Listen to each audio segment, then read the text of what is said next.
ମନ୍ଦିର ଭିତରେ ଭଗବାନ ରହୁଛନ୍ତି। ଆତ୍ମସ୍ୱରୂପ ଭାବରେ ପରମାତ୍ମାଙ୍କର ଅଂଶ ବିଶେଷ ରହୁଛନ୍ତି। ଆମେମାନେ ସମସ୍ତେ ଜାଣନ୍ତି ଏହାର କାରଣ କ'ଣ? ଆମେମାନେ ଅଧିକରୁ ଅଧିକ ଭାଗବତ ପାରାୟଣ ପ୍ରବଚନ ସତ୍ସଙ୍ଗ ଇତ୍ୟାଦି କାହିଁକି କରିବା, ପୁଣି ଏ ଜନ୍ମ ଉତ୍ସବକୁ ବିଶେଷ ଭାବରେ କାହିଁକି ପାଳନ କରିବା, ତାର ମହତ୍ତ୍ୱ କ'ଣ? ଶ୍ରୀମଦ୍ ଭାଗବତଙ୍କରେ ପରମାତ୍ମାଙ୍କର ତିନୋଟି ରୂପ ବିଷୟରେ ବିଶେଷ ଭାବରେ ବର୍ଣ୍ଣନା କରାଯାଇଛନ୍ତି। କାରଣୋତ୍ତମ ସାଇ ବିଷ୍ଣୁ, ଗର୍ଭୋଦ ସାଇ ବିଷ୍ଣୁ ଏବଂ କ୍ଷୀରୋଦ ସାଇ ବିଷ୍ଣୁ।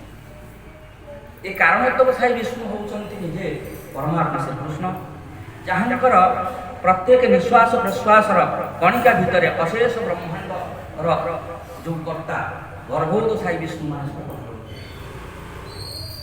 ଏବଂ ସେଇ ଗର୍ଭୋଦ ସାଇ ବିଷ୍ଣୁ ମାନଙ୍କ ଭିତରୁ କୌଣସି ଏକ ଗର୍ଭୋଦ ସାଇ ବିଷ୍ଣୁଙ୍କର ସେମିତି ନିଶ୍ୱାସ ପ୍ରଶ୍ୱାସ ବାୟୁରେ କ୍ଷୀରୋଦବ ସାଇ ବିଷ୍ଣୁ ରୁହନ୍ତି, କ୍ଷୀରସାୟନ ସାଇ ବିଷ୍ଣୁ ରୁହନ୍ତି। ତେଣୁ କ୍ଷୀରୋଦ ସାଇ ବିଷ୍ଣୁଙ୍କ ଭିତରୁ ତାଙ୍କର ନାଭି କମଳରୁ ବ୍ରହ୍ମା ଉତ୍ପତ୍ତି ହୁଅନ୍ତି, ଲକ୍ଷ୍ମୀ ତାଙ୍କର ପାଦମ ଚଳନ୍ତି, ଶ୍ରିୟା ପୃଷ୍ଟ୍ୟା ଗିରିୟା କାନ୍ତ୍ୟା କୀର୍ତ୍ତି ତୁଷ୍ଟ୍ୟ ଇଳୁ ଅର୍ଜୟା ବିଦ୍ୟା ଚ ଅବିଦ୍ୟା ସର୍ବା ମାୟା ଚ ନିଷେଧିତମ୍। ଏସବୁ ଶ୍ରୀମଦ୍ ଭାଗବତରେ କୁହାଯାଇଛନ୍ତି। ଯେତେବେଳେ ବ୍ରହ୍ମା ତାଙ୍କର ଉତ୍ପତ୍ତି ବିଷୟକ କଥାକୁ ଚିନ୍ତା କଲେ, ସଂକର୍ଷଣ ଭଗବାନ ତାଙ୍କୁ ତାଙ୍କର ଜୀବନ ବିଷୟରେ ତାଙ୍କୁ ଅବଗତ କରେଇଲେ। ଏପରି ଭାବରେ ବ୍ରହ୍ମା ସୃଷ୍ଟି ହେଲେ, ପରମାତ୍ମାଙ୍କର ନାଭି କମଳରୁ ସୃଷ୍ଟି ହେଲେ ବ୍ରହ୍ମା, ଏବଂ ସେ ସୃଷ୍ଟି ହେବା ପୂର୍ବରୁ ଶାବଦ ବ୍ରହ୍ମ ଭାବରେ ଥିଲେ। ତାପରେ କ୍ରମେ କ୍ରମେ ଘନୀଭୂତ ଅବସ୍ଥା ଆସିବା ପରେ ପଦ୍ମପତ୍ର ଉପରେ, ପଦ୍ମର ପାଖୁଡ଼ା ଉପରେ ନିଜେ ବସିଥିବାର ନିଜକୁ ଦର୍ଶନ କରୁଛନ୍ତି ଏବଂ ନିଜର ଅବସ୍ଥିତି ବିଷୟରେ ସେ ଖୋଜୁଛନ୍ତି, ମୁଁ କେଉଁଠୁ ଆସିଲି, ମୋର କ'ଣ ଜୀବନଶୈଳୀ କ'ଣ।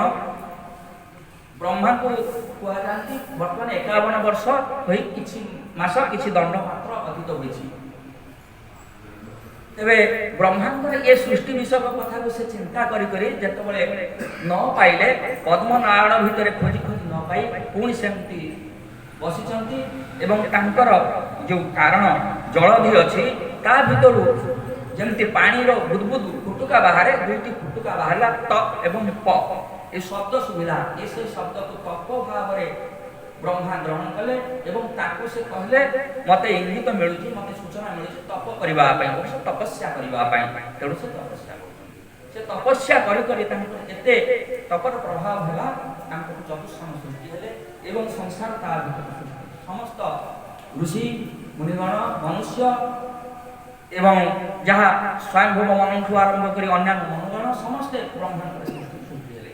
ଶ୍ରୀମଦ୍ ଭାଗବତରେ ଏହି ବିଷୟରେ ଭଲ ଭାବରେ ବର୍ଣ୍ଣନା ଅଛନ୍ତି। ତା ଭିତରେ ବ୍ରହ୍ମା ଏ ସୃଷ୍ଟି କିପରି ପାଳନ କରିବ ବୋଲି ଚିନ୍ତା କରି କରି ପରମାତ୍ମାକୁ ଯେଉଁ ଚିନ୍ତା କଲେ, ପରମାତ୍ମା ତାଙ୍କୁ ଧ୍ୟାନରେ ଗମ୍ୟ ହେଲେ, ଧ୍ୟାନରେ ଭଗବାନ ଦର୍ଶନ ଦେଲେ। ସିଧାସଳଖ ଯାଇକି ଯେମିତି ଆମେ ଜଗନ୍ନାଥଙ୍କୁ ଦର୍ଶନ କରୁଛୁ ମନ୍ଦିର ଭିତରେ, ସେମିତି ନାହିଁ, ଧ୍ୟାନ ଭାବରେ ଦର୍ଶନ କଲେ। ତେଣୁ ଧ୍ୟାନ ଭାବରେ ଆମେ ପରମାତ୍ମାଙ୍କର ଦର୍ଶନ ପାଇବା ବୋଲି ଶ୍ରୀମଦ୍ ଭାଗବତ ସୂଚନା ଦିଅନ୍ତି। ଭଗବାନଙ୍କୁ ବ୍ରହ୍ମା ଯେତେବେଳେ ଧ୍ୟାନସ୍ଥ ଅବସ୍ଥାରେ ଦର୍ଶନ କଲେ ଏବଂ ପରମାତ୍ମା ତାଙ୍କୁ ଚତୁଶ୍ଲୋକୀ ଭାଗବତ ଉପଦେଶ ଦେଲେ।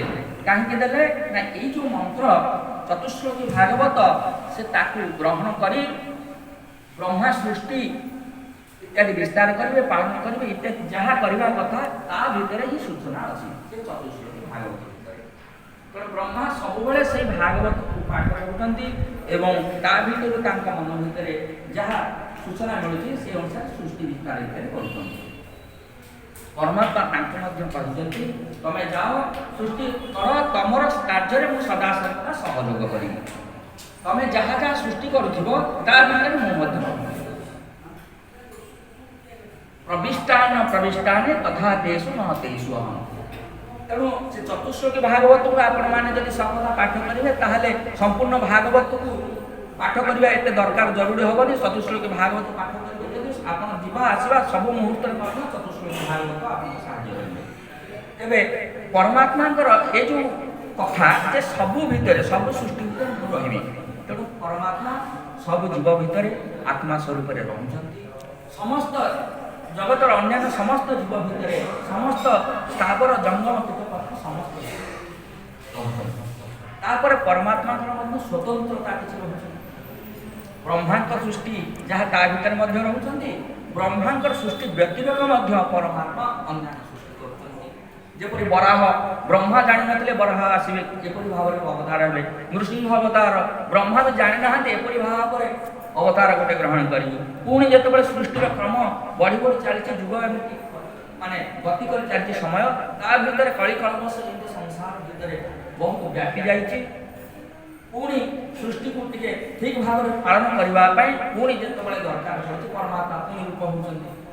ତେଣୁ ଯେତେବେଳେ ଦ୍ୱାପରର ଶେଷ ସମୟ ଆସିଲା, ପରମାତ୍ମା ପୁଣି ଗୋଟେ ରୂପ ହେବାକୁ ଦରକାର ପଡ଼ିଲା। ଆପଣମାନେ ସମସ୍ତେ ବ୍ରାହ୍ମୀ ଗୁଣୀ ଅତ୍ୟନ୍ତ ଶ୍ରଦ୍ଧା ସମ୍ପନ୍ନ ଭକ୍ତମାନେ ସମସ୍ତେ ଏ ପରମାତ୍ମାଙ୍କର ଚରିତ୍ର ଶୁଣିଲେ କ'ଣ ହୁଏ? ଭାଗବତରେ କହିଛନ୍ତି, ଗୋବିନ୍ଦ କଥା ପରସନ ହେଳେ ତାର ତିନି ଜଣ। ଗୋବିନ୍ଦ ଗୋବିନ୍ଦ ଗୋବିନ୍ଦ ଅରୁପଳୁଛି ମକରନ୍ଦ। ଶ୍ରୋତାବତା ଯେ ପଚାରେ ଏ ତିନି ଜଣ ଜାନ୍ତି ତରେ। ଗୋବିନ୍ଦ ଗୋବିନ୍ଦ ଗୋବିନ୍ଦ ଅରୁପଳୁଛି ମକରନ୍ଦ। ତା ପାଦ ଗଙ୍ଗା ଜଳ ଦେନେ ତାର ସ୍ନାନ ପିଣ୍ଡ ଦାନେ। ଗୋବିନ୍ଦ ଗୋବିନ୍ଦ ଗୋବିନ୍ଦ ଅରୁପଳୁଛି ମକରନ୍ଦ। ଭଗବାନଙ୍କ କଥା ଶୁଣିଲେ କ'ଣ ହୁଏ? ଗୋବିନ୍ଦ କଥା ପରସନ ହେଳେ ତାର ତିନି ଜଣ। ତିନି ଜଣ ମାନେ ଆମମାନଙ୍କ ଭିତରେ ତ ସମସ୍ତ ଭକ୍ତ ଅଛନ୍ତି, ତିନି ଜଣ କେବଳ ତାରଣ କେମିତି କରିବେ? ନାହିଁ, ତିନି ପ୍ରକାର ଭକ୍ତଙ୍କୁ ତାରଣ କରିବେ। ଶ୍ରୋତାଙ୍କୁ ଖାଲି ଶୁଣିଲା ମାନେ ଭଗବାନଙ୍କର ସହତ ସାଯୁଜ୍ୟ ମୁକ୍ତି ମଧ୍ୟ ଆସିପାରେ। ଶ୍ରୋତା ଭଗବତା ଯିଏ କୁହନ୍ତି ସେ ମଧ୍ୟ ସେମିତି ଭଗବାନ କଥା ଚିନ୍ତା କରିକି ପରିବେଷଣ କରିବେ, ସେ ମଧ୍ୟ ମୁକ୍ତି ପାଆନ୍ତି। ଯେ ପଚାରି ଯେଉଁ ୟା ଭିତରେ ଯେଉଁ ସନ୍ଦେହାତ୍ମକ କଥା ଅଛି, ଯାହା ଆମର ସଂଶୟ ହେଉଛି ଭଗବାନଙ୍କର କଥା, ତାକୁ ଯିଏ ପଚାରନ୍ତି ମଧ୍ୟ ସେ ମଧ୍ୟ ମୁକ୍ତି ପାଆନ୍ତି। କାରଣ ଯେତେବେଳେ ଆମେ ପଚାରିବା, ଆମେ କିଛି ଜାଣିବାକୁ ଚେଷ୍ଟା କରିବା, ତେଣୁ ଆମମାନଙ୍କୁ ମଧ୍ୟ ମୁକ୍ତି ମିଳେ। ଶ୍ରୋତା ଭଗବତା ଯେ ପଚାରି ଏ ତିନି ଜଣ ଜାଣନ୍ତି, ତିନି ପ୍ରକାର ଆଣନ୍ତି। ଏପରି ଏକ କଥା ସମସ୍ତଙ୍କୁ ଗଙ୍ଗାଠୁ ମଧ୍ୟ ଅଧିକ ପବିତ୍ର କଥା। ଯେମିତି ଆମେମାନେ ଜଳ ଧରିଥାନ୍ତି, ଯେତେବେଳେ ପୂଜା କରିବାକୁ ବସିବା, ଅପବିତ୍ର ପବିତ୍ର ବା ସର୍ବାବସ୍ଥାଗତ ପିବ ସ୍ମରେତ୍ ପୁଣ୍ଡରୀକାକ୍ଷ ବା ଘନ୍ତର ସୂଚି। ପୁଣ୍ଡରୀକାକ୍ଷକୁ ଚିନ୍ତା କରି ଆମେ ଖାଲି ପାଣି ଛିଞ୍ଚି ହେଉ, ଗଙ୍ଗା ପାଣି ଥିଲେ ଚଳିବ, ନଥିଲେ ଚଳିବ। ତେଣୁ ଗୋବିନ୍ଦଙ୍କର ନାମ କେବଳ ସେ ସମସ୍ତ କଳିକଳମସକୁ ଧ୍ୱଂସ କରେ। ତେଣୁ এই ପ୍ରକାର ନାମର ମାହାତ୍ମ୍ୟ। ତେବେ ଯେତେବେଳେ ଏଇ ଭଗବାନଙ୍କ କଥା ଆମେ ଏକାଗ୍ର ଭାବରେ ଶ୍ରବଣ କରିବା, ଆମେ ଭଗବାନଙ୍କର ପ୍ରତିଦିନ ଏମିତି ଯେଉଁ ସତ୍ସଙ୍ଗ ଆମର କାର୍ଯ୍ୟକ୍ରମ ଆରମ୍ଭ ହେଉଛନ୍ତି, ପ୍ରତି ଚତୁର୍ଥ ଦିନରେ କୃଷ୍ଣଙ୍କର ଜନ୍ମ ବୃତ୍ତାନ୍ତ ଆସିବ, ପଞ୍ଚମ ଦିନରେ ଲୀଳା ବୃତ୍ତାନ୍ତ ରୁକ୍ମିଣୀ ବିବାହ ପର୍ଯ୍ୟନ୍ତ ହେବ। ଗୋଟାଏ ଦିନରେ କ'ଣ ଜନ୍ମଠୁ ଆରମ୍ଭ କରିକିରି ଆପଣମାନଙ୍କର ଜଣେ ଧରୁ ବ୍ୟକ୍ତି ଥିବେ, ସିଏ କ'ଣ ବିବାହ ପର୍ଯ୍ୟନ୍ତ ତାଙ୍କର ଜୀବନ ଚର୍ଚ୍ଚା କରିପାରିବେ? କିନ୍ତୁ କାହିଁକି ଏମିତି ଆମେମାନେ ଲୀଳା କରୁଥାନ୍ତି। ଚତୁର୍ଥ ଦିନରେ ପୁଣି ବାମନଙ୍କର ଜନ୍ମ ଇତ୍ୟାଦି ଜନ୍ମ କଥା ଇତ୍ୟାଦି କଥା ଇତ୍ୟାଦି ଶ୍ରବଣ କଲେ କ'ଣ ହୁଏ? ଏଥିରେ ଆମର ଆଗ୍ରହ କାହିଁକି ରଖିବା? ଆଧୁନିକ ଯୁଗରେ ଧରନ୍ତୁ ଆପଣମାନେ ସମସ୍ତେ ମୋବାଇଲ ବ୍ୟବହାର କରୁଛନ୍ତି, କମ୍ପ୍ୟୁଟର ବ୍ୟବହାର କରୁଛନ୍ତି, ସେଥିରେ କ'ଣ ହେଉଛି? ଯେଉଁ ସବୁ ଆପ୍ ସବୁ ଅଛି ତାକୁ ସବୁ ଅପଡେଟ୍ କରିବା ଦରକାର। ଅପଡେଟ୍ ନହେଲେ ପୁରୁଣା କାଳିଆ ହୋଇଗଲେ କଥାଟା ସେ ଭଲ କାମ ଦେବନି, ପୁରୁଣା କାଳିଆ ହୋଇଗଲେ କାମ ଦେବନି। ତେଣୁ ପ୍ରତିଦିନ ଆପଣମାନଙ୍କ ଭିତରେ ଯେଉଁ ଆତ୍ମଶକ୍ତି ଅଛନ୍ତି ସେଇ ଗୋବିନ୍ଦ ହିଁ ଅଛନ୍ତି। ତେଣୁ ସିଏ ଏ କଥାକୁ ଶ୍ରବଣ କଲେ ନିଜକୁ ଅପଡେଟ୍ କରିଦିଅନ୍ତି। ଆପଣମାନେ ଯେଉଁ କର୍ମବନ୍ଧନ ଭିତରେ ଆତ୍ମା ରହିଛି ସିଏ ନିଜକୁ କ'ଣ କରେ? ପୁଣି କର୍ମବନ୍ଧନରୁ ବିମୁକ୍ତ ହୁଅନ୍ତି। ସିଏ ଅପଡେଟ୍ କରିବା ଭଳିଆ କଥା ନିଜକୁ ନିଜର କ'ଣ କର୍ମବନ୍ଧନ ଅଛି, କର୍ମବନ୍ଧନ ବିମୁକ୍ତ ହେଲେ ଆମେମାନେ ଭଗବାନଙ୍କ ପାଖକୁ ଯାଇପାରିବା। বিভিন্ন ପ୍ରକାର କର୍ମ ଅଛି। ପ୍ରାରବ୍ଧ କର୍ମ ସମସ୍ତେ ଜାଣିଛନ୍ତି ଅଛି, ସଞ୍ଚିତ କର୍ମ ଗୋଟେ ଅଛି, ବର୍ତ୍ତମାନ ଯେଉଁ କର୍ମ ଆମେ କରୁଛୁ ସେ ସବୁ ଅଛି। ଆମେମାନେ ଯେଉଁ ସତ୍ସଙ୍ଗ କରୁଛନ୍ତି ସେ ଗୋଟିଏ ଆମରଙ୍କର ପ୍ରାରବ୍ଧରେ ବହୁତ ଆମେ ପୁଣ୍ୟ କରିଥିଲେ, ସେଥିପାଇଁ ସତ୍ସଙ୍ଗ କରୁଛନ୍ତି। ଭଗବାନ ନିଜେ କହିଛନ୍ତି ମାନେ ଭାଗ୍ୟୋଦୟନ ବହୁଜନ୍ମ ସମର୍ଜିତେନ ସତ୍ସଙ୍ଗଞ୍ଚ ଲଭତେ ପୁରୁଷୋତ୍ତମ ଭାଇ। ବହୁତ ବହୁତ ଭାଗ୍ୟ ଯଦି ଆପଣମାନଙ୍କର ରହିବ, ଆମମାନଙ୍କର ରହିବ, ତାହେଲେ ସତ୍ସଙ୍ଗ ଗୋଟିଏ ହେବ। ଆଉ ସତ୍ସଙ୍ଗ ହେଲେ କ'ଣ ହେବ? କର୍ମବନ୍ଧ ସବୁ ବିମୁକ୍ତ ହୁଅନ୍ତି। ଆମମାନଙ୍କ ଭିତରେ ଆମେ ଖାଲି ଶ୍ରବଣ କରିବା, କର୍ମର ବନ୍ଧନ ଯେଉଁ ପୂର୍ବ ଆମେମାନେ ଯେଉଁ ଜନ୍ମ ହୋଇଛନ୍ତି 84 ଲକ୍ଷ ଜଣ ଭ୍ରମଣ କରିଛନ୍ତି। ଜାତକ ବୋଲିକିରି ଗୋଟିଏ ଗପ ଶୁଣିଥିବେ, ବୁଦ୍ଧଦେବ ଯେତେବେଳେ ବୁଦ୍ଧତ୍ୱ ପ୍ରାପ୍ତି ହେଲେ ତାଙ୍କ ପୂର୍ବରୁ ବୋଧିସତ୍ତ୍ୱ ତାଙ୍କର ବହୁତ ବହୁତ ଜନ୍ମ ଅତିକ୍ରାନ୍ତ ହୋଇଛନ୍ତି। ସେମିତି ଗୋଟିଏ ଜୀବାତ୍ମା ବିଷ୍ଣୁ ସ୍ୱରୂପ ଚତୁର୍ଥାମୂର୍ତ୍ତି ହେବା ପାଇଁ, ସେ ଆତ୍ମା ପରମାତ୍ମାରେ ଲୀନ ହେବା ପାଇଁ ବହୁତ ଗୁଡ଼ିଏ ଜନ୍ମ ଅତିକ୍ରାନ୍ତ କରିବାକୁ ପଡ଼େ। 84 ଲକ୍ଷ ଜନି ଜଳଜା ନବଲକ୍ଷାଣି ସ୍ଥାବରା ଲକ୍ଷ ବିଂଶନ୍ତି, ଏମିତି ଭାବରେ ବହୁତ ବହୁତ ଜନ୍ମ ଗୋଟେ ଜୀବାତ୍ମା ଅତିକ୍ରାନ୍ତ କରିବାକୁ ପଡ଼େ। ଏବଂ ଯେତେବେଳେ ଜୀବାତ୍ମା ଏ ଜନ୍ମ ମରଣ ଚକ୍ରରେ ବୁଲୁଛି ସେ ଜୀବାତ୍ମା ହେଉଛି ପରମାତ୍ମାର ଅଂଶ ସ୍ୱରୂପ, ସେଇ ଗୋବିନ୍ଦଙ୍କର ଅଂଶ ସ୍ୱରୂପ। ସେ ଆଜି ଯେତେବେଳେ ନିଜର କର୍ମ ଭୂମିକୁ ଆସୁଛନ୍ତି, ବୃନ୍ଦାବନ ଲୀଳା କରିବାକୁ ଆସୁଛନ୍ତି, ମଥୁରା ଲୀଳା କରିବେ, ଦ୍ୱାରକା ଲୀଳା କରିବେ, ସେଇ ପରମାତ୍ମା ସେ ନିଜକୁ ନିଜେ ଦେଖୁଛନ୍ତି କେମିତି ଭାବରେ କ'ଣ କରିଥିଲି, ପୂର୍ବେ ମୁଁ କ'ଣ କରିଥିଲି, ଏବେ ମୁଁ କ'ଣ କରିଥିଲି, ତା ପରବର୍ତ୍ତୀ ସମୟରେ କଳିକାଳ ଆସିଲେ କ'ଣ କରିବି। ଦ୍ୱାପର ଲୀଳା ସଙ୍ଗେ ସଙ୍ଗେ ପୁଣି ଏ କଳିକାଳର ପ୍ରାଦୁର୍ଭାବ ହେଲେ ଶ୍ରୀମଦ ଭାଗବତ କହୁଛନ୍ତି କିପରି ଭାବରେ ଆହୁରି ଅଧିକ ଅଧିକ କ'ଣ କରିବାକୁ ପଡ଼ିବ, ସେସବୁ ବିଷୟ ସୂଚନା ସବୁ ମିଳିଯାଏ। ତେଣୁ ଏଇ ଯେଉଁ ଆମେମାନେ ଯେତେବେଳେ ଭାଗବତ ସପ୍ତାହରେ ଭଗବାନଙ୍କର ଜନ୍ମ କର୍ମ ବିବାହ ଉତ୍ସବ ଲୀଳା ଇତ୍ୟାଦି କରୁଛନ୍ତି, ଆମ ଭିତରେ ଥିବା ପରମାତ୍ମାଙ୍କର ଅଂଶ ସ୍ୱରୂପ ସେ ଗଣିତ ନିଜକୁ ପୁଣି ଆନନ୍ଦ ଭିତରକୁ ନିଜକୁ ନେଇ ଆସନ୍ତି, ସେଇ ପ୍ରକାର ମାନେ ତତ୍ତ୍ୱ ଭିତରକୁ ନିଜକୁ ନେଇ ଆସନ୍ତି। ନହେଲେ ଆମମାନଙ୍କ ଭିତରେ କ'ଣ ହେବ?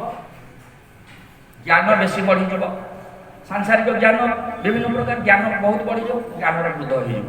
ବୈରାଗ୍ୟ ସେମିତି ବଢ଼ି ବୈରାଗ୍ୟ ହେଇଯିବ। ଆଉ ଭକ୍ତିଟା ଅତି କୋମଳ ସ୍ୱରୂପ ଭକ୍ତି ଆସିବନି। ଭଗବାନଙ୍କର ଜନ୍ମ କର୍ମ ଦେଖିଲେ ଆମକୁ କିଛି ଲାଗିବ, କିନ୍ତୁ ତା ଭିତରେ ତଲ୍ଲୀନ ହୋଇକିରି ଯେତେବେଳେ ଆମେ କରିବା ଆମର ଭକ୍ତି ଭାବ ଆମ ଭିତରେ ବଢ଼ିବ। ସେ ଭକ୍ତିର ଶକ୍ତିଟି ଆମକୁ ଏମିତି ସାହାଯ୍ୟ କରିବ, ସବୁ କାମରେ ଆମକୁ ସାହାଯ୍ୟ କରିବ।